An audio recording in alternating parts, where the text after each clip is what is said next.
walks up there and somebody said something about how it was like Audrey's replacement or like being Audrey, and then I said something and Heather heard me go, that's not Audrey. I know that's all right. We're going to call the St. Croix County Administration Committee meeting to order. Can we get a roll call, please? Chair Burning, Present. Co-Chair Counter. Vice Chair. Yeah. Oh, here. sorry, Vice Chair. My apologies, Vice Chair. Supervisor Fiedler. Supervisor Long. Supervisor Shirley. Present. We have a quorum. Okay, thank you. Approval of the minutes. Are there any additions, changes, subtractions, any additions or subtractions or changes? Okay, seeing none, we'll stand that the minutes are approved. Public comment, is there any public comment? None? All right. We'll close that portion of the agenda. We'll move on to our business items. Number 1, financial report for 2026. Dustin. Thank you, Chair Burning. Apologies, I was keeping everybody on their toes. I loaded the reports backwards from what I normally do. So the first report was ARPA and then our KIP projects. And then if we look at the admin tax report, our November total was, for sales tax, was just a little over $1 million, $1,084,000, which puts us on the average month just under $1,100,000 for the year. Again, our budget next year is a little more aggressive. Next year we average about $1,150,000, so hopefully we have another increase of about $50,000 a month in sales tax. So we'll continue to keep an eye on that to track it. And then if you kind of look at the overall budgets, again, January doesn't tell us much info, so we kind of look at our fiscal year 25 actuals. Those numbers should remain pretty consistent from here on out from what you see. Is there any questions about anything in the financials? Yeah, I've got a question. Go back to the ARPA report. We have $12,836 left that we Correct. didn't spend. Does that mean we have to send it back now? No. We allocated that to the peer recovery specialists. We have till this year to spend it, and they're expecting February, Okay. March, still have that spent. Any questions for Dustin? Okay, thank you. Thank you. Number 2, set value of property acquired by tax deed and rem foreclosure, City of New Richmond.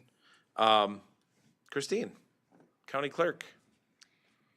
Good evening. Good evening. So this is a little bit different than what I'm usually here with. Usually I'm here with sealed bids for, that have been opened and for you to pick a winning bid.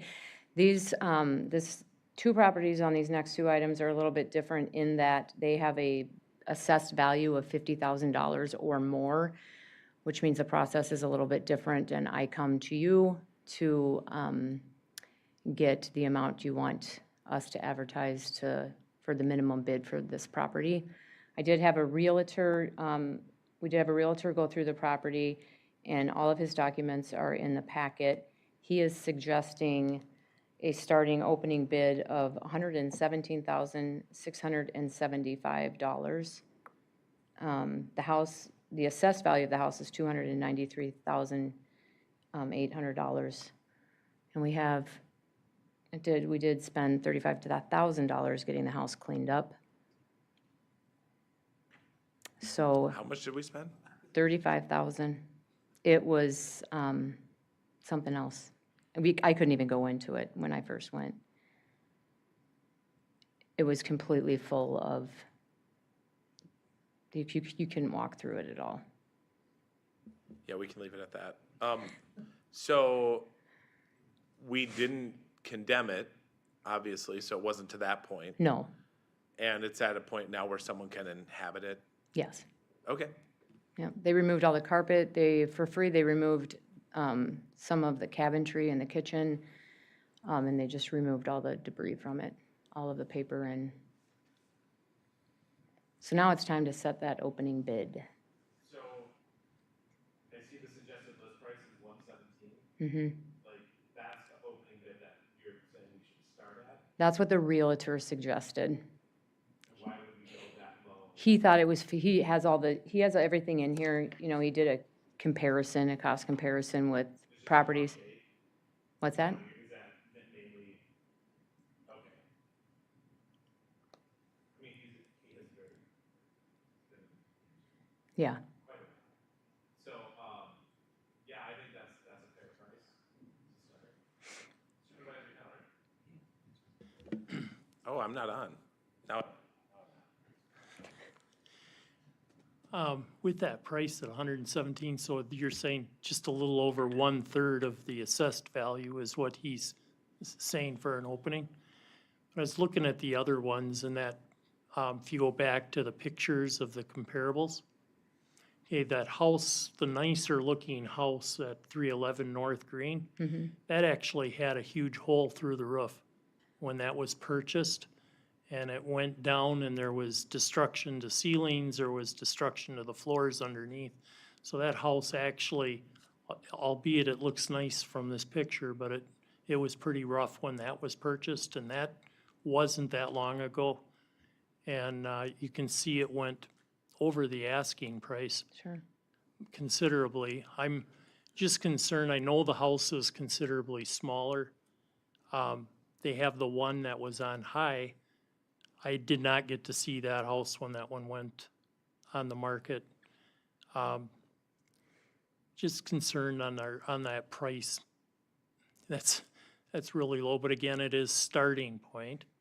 Yeah. That's the, Yes, it's the opening bid. You can't bid anything that. below that.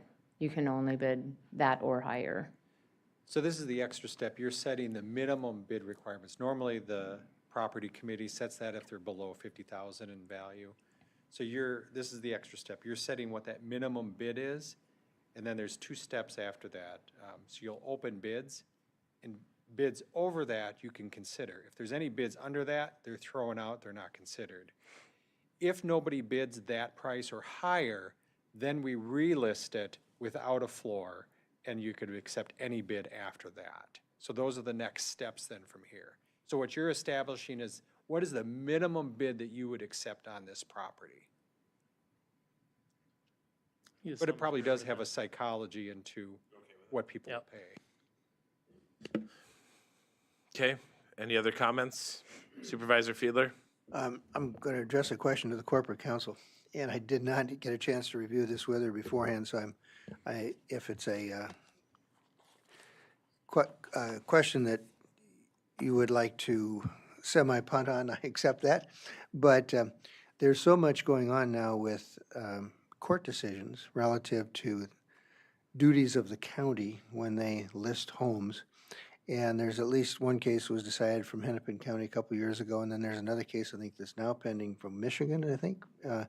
And perhaps for the benefit of the committee, corporate counsel could very quickly describe just a couple of the responsibilities or penalties we might have if we do something wrong. Sure. And the one good thing is after the Hennepin County case that was decided by the United States Supreme Court, the Wisconsin legislature did update Chapter 75 to be consistent with that court decision. So a couple of things. One, we do our due diligence in ensuring the house is cleaned as much as possible to hopefully get the highest bid possible on the house. We didn't have to spend this much money to remove the debris and clean it, but for the purposes of reselling it, the committee believed that it was necessary to remove like the carpet and those types of things in order to hopefully get the highest value. The other thing that was changed in Chapter 75 is that after we deduct the costs for cleanup and any personnel costs, the entire amount that's left over has to go back to the previous owner that was on the tax bill. And so that is consistent with the Hennepin County case, that we are not keeping any of the additional proceeds except for what the county utilized to clean the property to get it ready for sale, and then any personnel costs that is kept by the treasurer. So I believe we are meeting all the statutory requirements and any concerns that were addressed by the United States Supreme Court in the Hennepin County case. The current case before the Supreme Court is really looking at the same thing, but just changing the measurement date of when the value is. If you want to explain that? Correct. So And that's why we show you the assessed value and the suggested list price and why we use a realtor. Obviously, none of us are experts in what a property should be valued. So when it's over $50,000, we ensure we hire a realtor so they can give us their expert opinion on what is the appropriate value. Are you talking about the Michigan case? So the Michigan case and the case that all the counties in Wisconsin are part of right now really goes back to how many years you look back. And this updated chapter was, The case that the Supreme Court just took up is going to be, they're going to look at, the allegation is that when you sell the property, it's worth less when you sold it than the date that it was acquired. So the day that it's acquired, you have to pay the property owner the value as of that day. And so it's the measurement of when the property should be valued. Should it be valued on the day it's acquired, or should it be valued, 8 months later after other things have changed on it? So that's the case that's currently before the Supreme Court. That could change the rules again in the future. But we're protecting ourselves by getting the realtor's estimate, because that's sort of giving us some evidence of what the value is at the closest point. Can you forward us information on everything you're talking about? That'd be yes, great. I will send you the three cases. The one we're a Yep. party to, the Hennepin County case, and then the Michigan case. So there's 3 different cases total. Okay. Supervisor Counter? So when this is done then, or did we just employ the realtor for getting us a value? Or are you also taking their services for putting the advertising out? Yes. And then there's of course, a fee that would come with that. Correct, correct. We did, last year we did 2 properties, one in Hammond and one in the city of River Falls. We used the same process. He will list the house, he will show the house. I contract with him, much like if I was selling my house, same. And then his fees, the back taxes, and any fees that the county has acquired come out of that sale price and back to the county. What's left over is held on to for the prior owner or any heirs of theirs. Any other questions?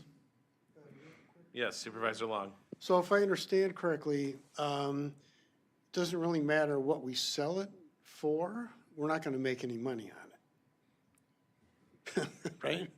Correct, in So- theory. In theory, we would not make any money on it. If, let's say, we send the check to the prior property owner and that person does not cash it or their heirs don't cash it, within a year, it comes back and goes into the unclaimed funds. But the intent of the rewrite to Chapter 75 is that we would not keep anything over and above what we expend to clean it up, what we expend to hire the realtor, and then small amount of personnel time that Christine and Denise and I spend on doing the whole in-rem property. But otherwise, every other penny then goes to the prior property owner. So it's our advantage to get it sold and get it back on the tax roll. Correct, correct. Okay. Any other suggestions on this? Otherwise, we'll set the price based on what the realtor said on this one. Do you need a motion on that? Oh, thank you. It's a very firm yes from Administrator Witt. So if someone would like to make a motion to set the value of the property. Okay, I'll make a motion to set the price, suggested list price from the realtor at $117,675. and that's for the parcel 261-1176-90-000, City of New Richmond. Second by, motion by Long, second by Shirley. Discussion? Any discussion? All those in favor? Oh, blah, blah, blah.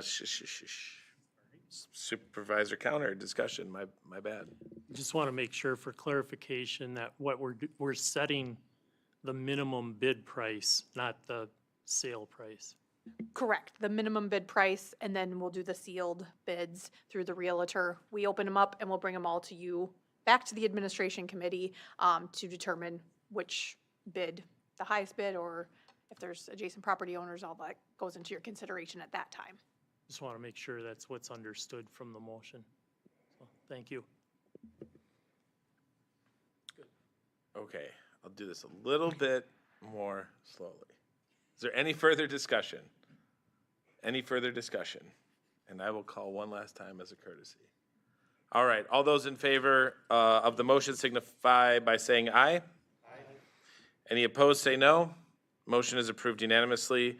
And we'll go on to number 3, set value of property acquired by tax deed in rem foreclosure, City of Glenwood City, parcel 231-1000-60-000.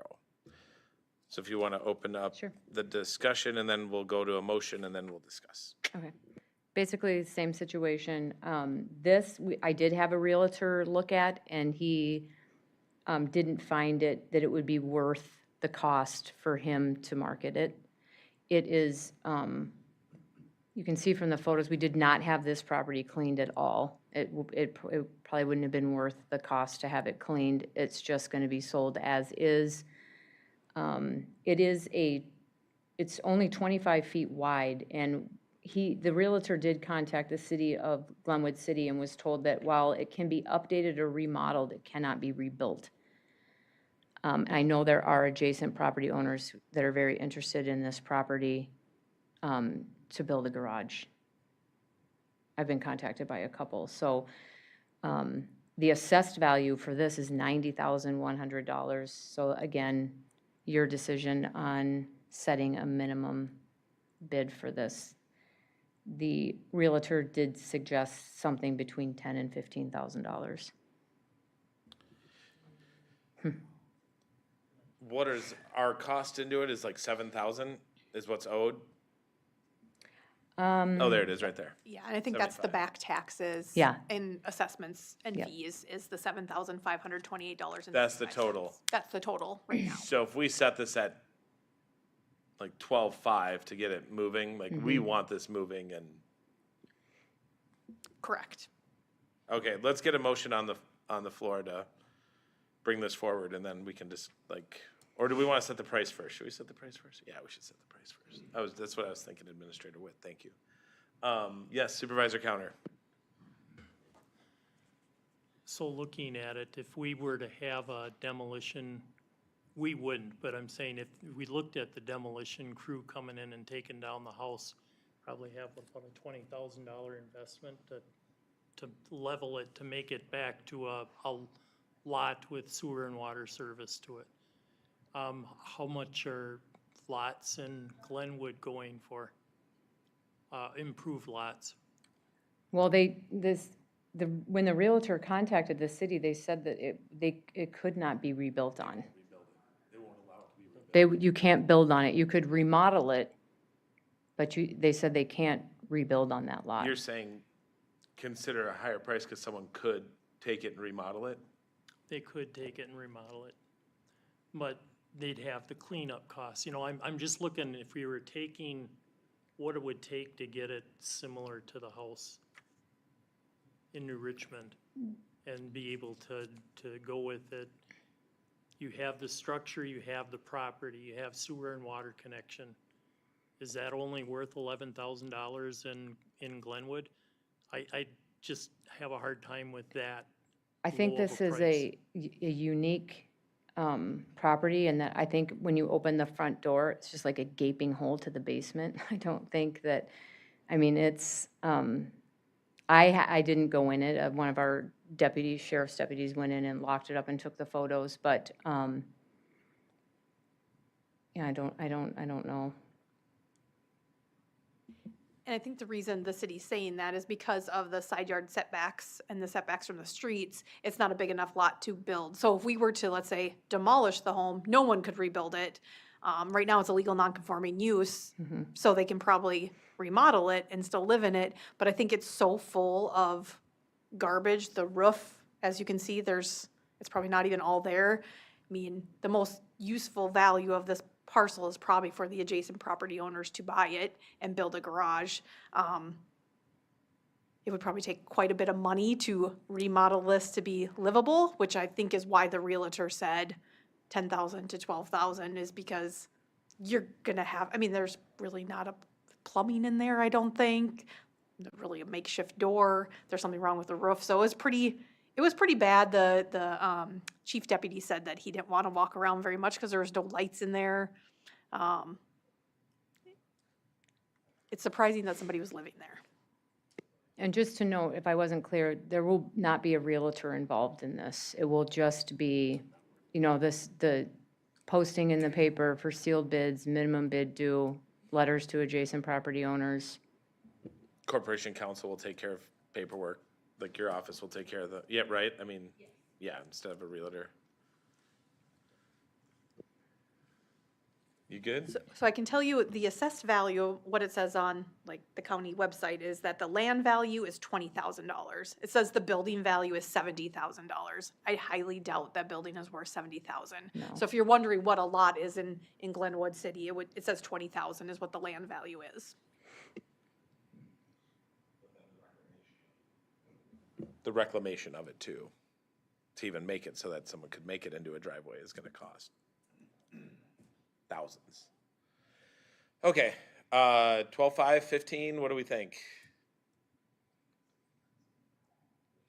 10? 12.5. 12.5? I don't know, I'm just doing this. 15? 15. All right, who wants to make that motion? All right, Supervisor Shirley.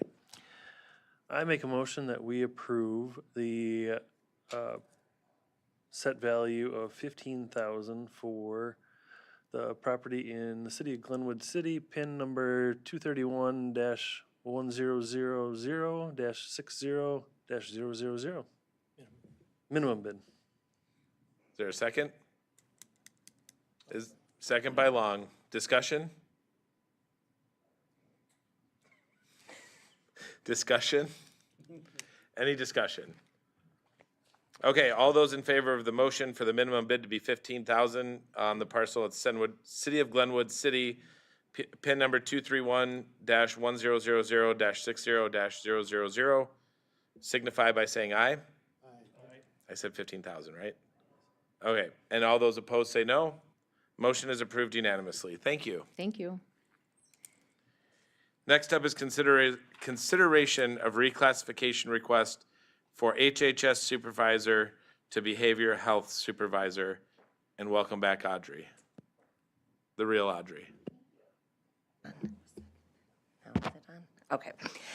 So this is a request to reclassify two HHS supervisor positions to a behavioral health supervisor. So effective January 1st, Behavioral Health and Comprehensive Community Services, or CCS, were combined into a single department under one administrator.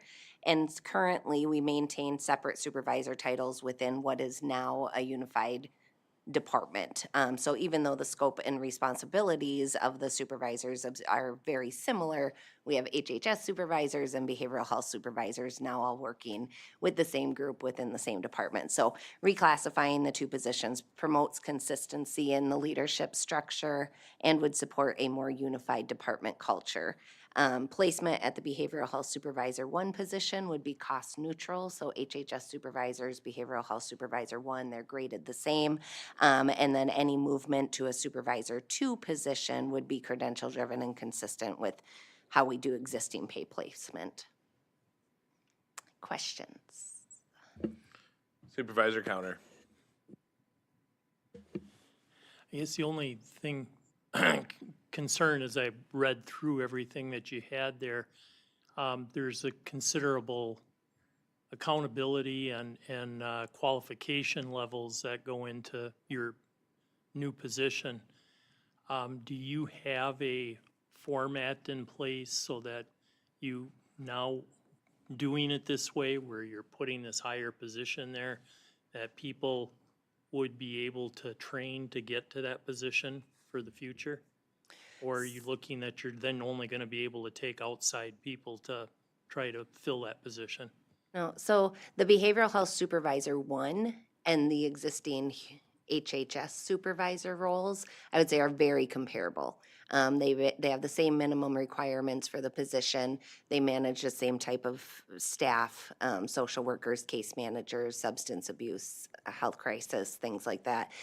So those two positions are pretty much the same. The one difference would be the behavioral health supervisor 2 role, which does require a master's degree versus a bachelor's degree, and it also requires clinical licensure versus just regular licensure.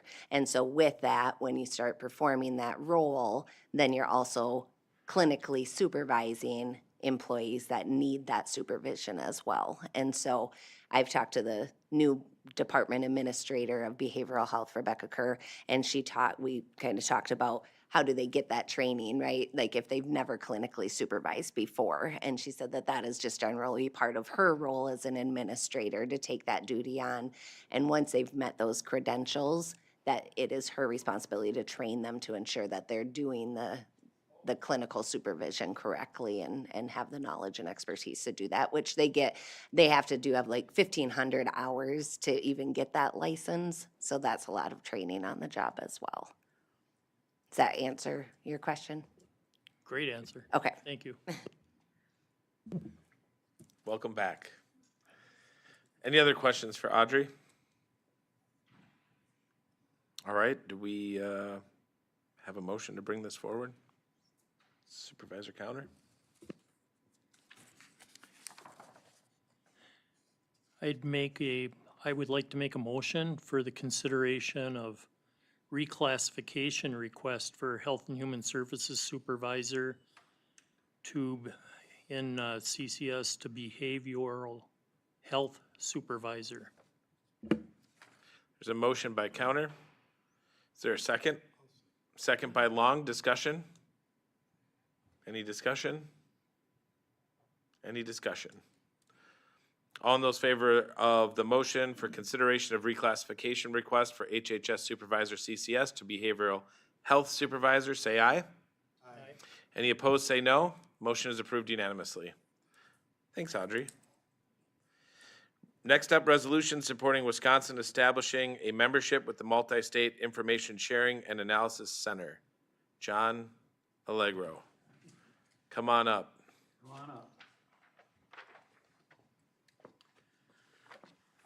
Yeah, so this is a request.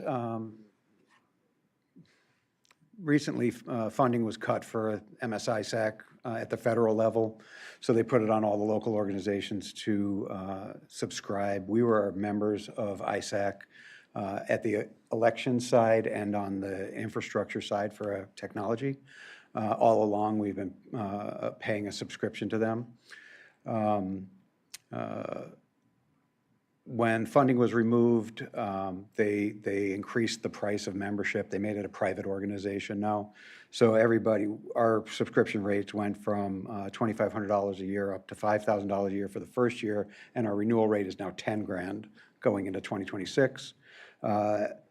Doing some math on that, the whole state of Wisconsin could be covered under the ISAC for about $795,000 if we can get this approved at the state level. So we're asking for support to bring that forward there. It would reduce the cost for all the smaller organizations. I'm not really worried about it for us because we can afford it. But there's a lot of smaller organizations and educational institutions that can't really afford that.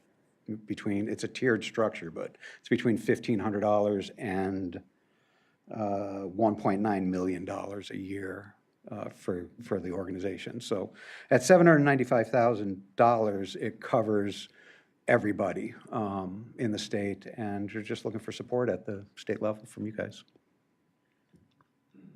Supervisor Long? So is there activity in other counties or other momentum to? There the is. This state was sent to to, us from Polk County, I believe, or Barron. Do you remember? I think it was Kenosha or Waukesha, but Oh, now. was it? Okay. I don't remember. I thought for it came sure. from somebody up north, not out east. But yes, there is some momentum already. It had been talked about at all our monthly membership meetings with ISAC to generate it. There's 17 other states that have already committed to state level funding for their communities. governmental organizations, so SLTT. And yeah, it's got some momentum. Hopefully it continues to pick up. I know a lot of the smaller SLTTs are looking at signing on to this. It's whether or not they get their board support. And again, we will continue to be a member with them because we buy additional services that are funded through the ISAC. We have some filtering and monitoring that they watch on our network 24/7. So when we're sleeping, they're still watching for us, and we subscribe to that. And our antivirus and other programs are also through them, without getting into too much detail.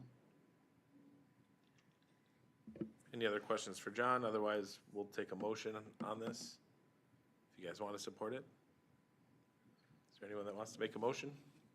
Otherwise, I'll make a motion. I'm going to make a motion to approve resolution supporting Wisconsin establishing a membership with the Multi-State Information Sharing and Analysis Center. Is there a second to my motion? Second by Counter. Discussion. Any discussion? Any discussion? All those favor in the resolution supporting Wisconsin establishing a membership with the Multi-State Information Sharing and Analysis Center, MS-ISAC, signify by saying aye. Aye. Any opposed, say no. Motion is approved unanimously. Thank you. Thanks, John. And John, thank you for bringing this to our attention. Yeah, it'll help out the smaller organizations. I'm not as worried about us. Totally. But it helps out because when they get compromised, some of us are on their mailing list, and then they target us next. Right. So Through phishing. so we don't want them getting targeted. Yep, totally. Thank you. Now that all business items are done, request for future agenda items. Are there any requests for future agenda items? If you have any, email those to Administrator Witt, and he'll bring those to me. Any announcements? Any announcements? All right. Date of next meeting will be March 17th, 2026. Being that all business items are complete, we stand adjourned. Thank you, everyone.